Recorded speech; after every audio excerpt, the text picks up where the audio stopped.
The people of Los Angeles can be forgiven if they were a little quick to jump to extraterrestrial conclusions. The government did, after all, just admit that it had spent $22 million to investigate unidentified flying objects. And after 70 years of keeping the government installation known as Area 51 under wraps, Uncle Sam conceded that, yes, it did exist, and yes, some super-secret stuff went on there.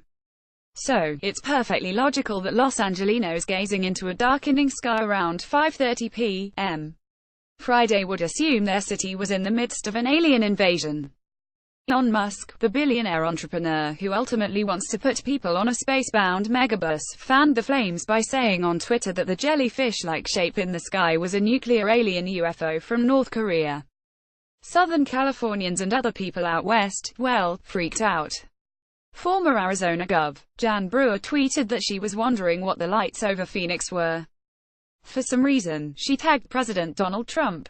Many others pointed their smartphone cameras skyward, capturing what they assumed was the first sign of the alien apocalypse or something amusing about the vapory lights in the sky.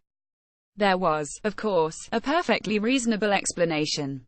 Musk's SpaceX had launched an Iridium 4 rocket from Vandenberg Air Force Base in California, about 150 miles from the City of Angels. According to the Los Angeles Times, officials had warned that people would be able to see the launch across Southern California and elsewhere on the western half of the country. There was even a live webcast for those with more than a passing interest in rockets. But for most people, there was just confusion, and maybe a little bit of panic. And as Musk pointed out in the wee hours of Saturday morning, people along the East Coast can freak out next month. If you like tonight's launch, you will really like Falcon Heavy next month. 3 rocket cores 3x thrust. 2 cores return to base doing synchronized aerobatics, 3rd lands on drone ship, Musk tweeted. A test launch of that rocket, which Musk hopes will someday lead to missions to Mars, will launch from the Kennedy Space Center in Florida.